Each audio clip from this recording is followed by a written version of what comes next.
That fitness guy, educate, entertain, get fit. Hello everyone and welcome to the TFG original documentary called Body Battle.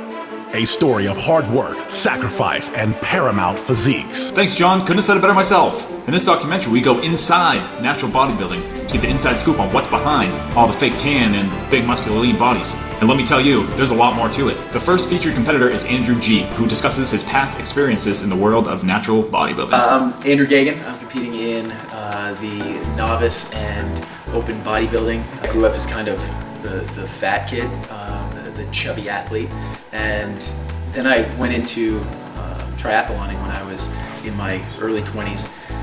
And that was a good thing for a while. I got really lean. I got down to 170 pounds, give or take. From there, I had a daughter. I decided I needed some big meat because I have a daughter now. Sean, Susie, and I, the owner of Bangor Brewer Athletic Club, we started training together a few years ago, and then we both have set our sights on the bodybuilding world a little bit, staying all natural, which is really important for us. And it's just been a really fun thing to do. It's kept us honest in our dieting and kept us honest in a lot of things. You have to be intentional with everything that you do. Your diet, your workouts, everything has to be planned, everything has to be executed, everything has to be on point throughout the whole building phase and the cutting phase. You need to plan everything out, think about everything. You start eating differently, you start thinking about food differently, you start thinking about your workouts differently.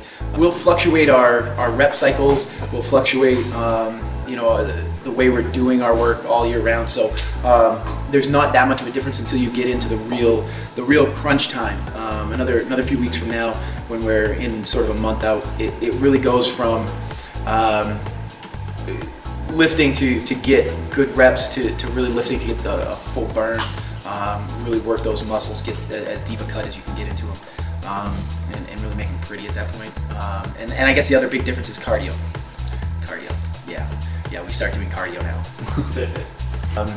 I tend to respond really well with a high protein diet year round. My body, I slow down a little bit with too much for starchy carbs anyway, so that doesn't change too much. My calories drop significantly.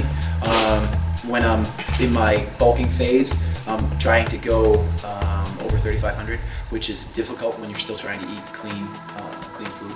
And then in my cutting phase, it starts the first month or so, I drop down to about 2,500, and then cut it back from there, just depending on how I'm responding. I heard a lot of people in the gym from competing shows before I jumped into the mix, and they'd say, "Oh, I can't have that, and I can't have that, and I can't have that," and it looked like it was a bummer for them. And so I said, I don't want to do this if I'm looking at everything that I can't have. That doesn't really work for me. So I made the intentional thought to, instead of saying I can't have that, to say this is what I want. I want to be at this point on stage. I want to look like this on stage. That is what I want. And then when there's a plate of wings in front of me and the beer sitting right there that I could have, I don't look at it and say I can't have that. I look at it and I assess it. Do I want that more than my goal? And I think I'll keep competing in bodybuilding as long as I want the goal more than I want that. When I want the wings and the beer more than I want to compete, then that's when I know I'm done. The thing I would say is don't look for a secret. Don't look for anything that's surprising, and really eat food that's food. Eat real stuff. If you can't pronounce it, don't eat it. Yes, there are certain ways you can tweak your carbs and your protein and those sorts of things, and those are really, really good things. But anyway, yeah, and really, there's a place for desserts, and there's a place for beer, and there's a place for fried food, but it shouldn't be central. It shouldn't be once a day. It should barely be once a week. And just stay focused on that sort of thing. And if you do that, you'll see it's not really a big surprise. It's not really a big secret. And for me, it's really, if somebody's looking at this and wants to get involved, you can't sorta do it. You either are doing it or you're not.